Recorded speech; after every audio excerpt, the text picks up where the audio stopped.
EVM अगर हट जाए तो जिस तरह से 5 राज्यों का चुनाव हुआ और इन्हीं के गोदी मीडिया ने जिस तरह से जो बात को कहा कि नहीं सरकारें इनकी जा रही हैं, यहाँ जो दूसरी सरकार आ रही है, लेकिन उस दौरान भी जब बैलेट पेपर का वोट का गिनती हुआ तो और विपक्षी पार्टियां जो है बहुमत में थी। आज जहाँ ईवीएम का जो है वोटिंग का काउंटिंग शुरू हुआ तो सारी पार्टियां जो है चुनाव जो हार गई जो है। और ये भी एक चीज़ इनका शिकूफा है कि जहाँ जहाँ अपने को चुनाव जिताना चाहते हैं वहाँ जिता लेते हैं, और एक दो जगहों पर जहाँ सोचते हैं कि नहीं इससे मेरी बदनामी होगी वहाँ पर चुनाव दूसरे को हरा देते हैं, जिता देते हैं, तो लगता है लोगों को नहीं ईवीएम सही है।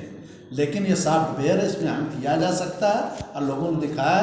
तो एक फैक्टर ये भी है कि नहीं जो ईवीएम से भी हैंग करके ये चुनाव को जीत रहे हैं।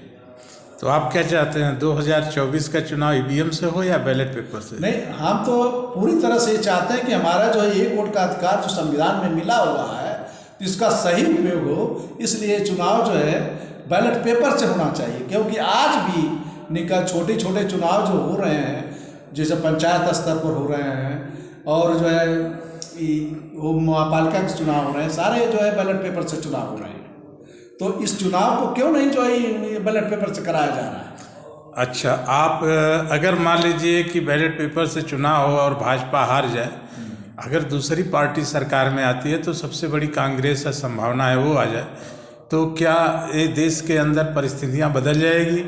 क्या जनता के सारे अधिकार मिल जाएंगे? जनता से लूट बंद हो जाएगी? आपका क्या विचार है इस पर?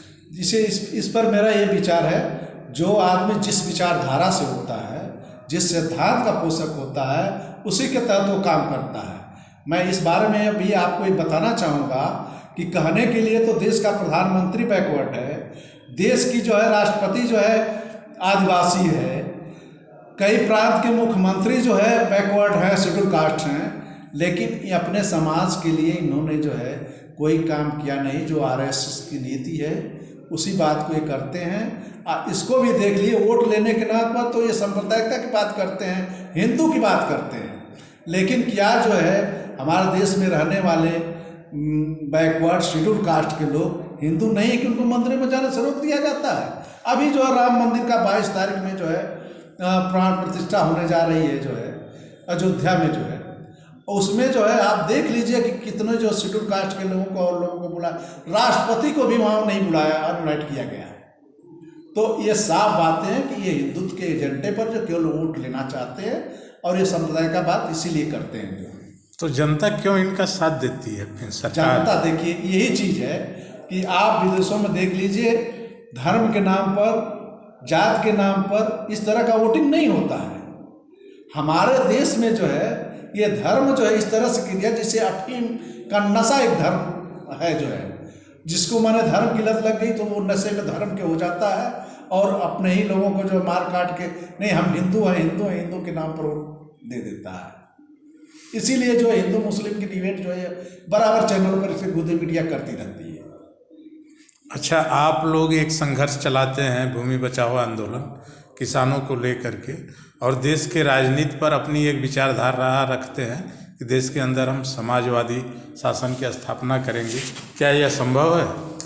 देखिए, हम जो है देश में जो है हम कृषि भूमि बचाओ मोर्चा उत्तर प्रदेश के महासचिव भी हैं, और हम जो है देश में किसानों और मजदूरों की सुविधा के लिए जो है लड़ाई लड़ते हैं, उनके जो है मांगों को उठाते हैं। और ये चीज़ जो है इस व्यवस्था में संभव नहीं है जब तक कि देश में किसान मजदूरों का राज न स्थापित हो।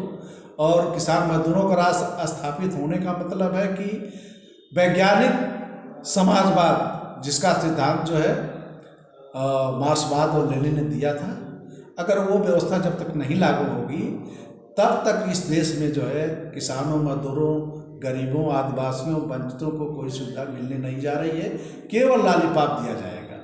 ये सरकार मूल रूप से पूंजीवादी सरकारें हैं जो कि केवल जो है कॉर्पोरेट पूंजीपतियों को इशारे पर अपना काम कर रही हैं, उनके मुनाफे के लिए जो है हर कानून और ये व्यवस्था बना रहे हैं। धन्यवाद रामाश्रय जी, आपका विचार आज प्रस्तुत किया वर्तमान सरकार पर, वर्तमान व्यवस्था पर। और ईवीएम पर इसके लिए बहुत बहुत धन्यवाद।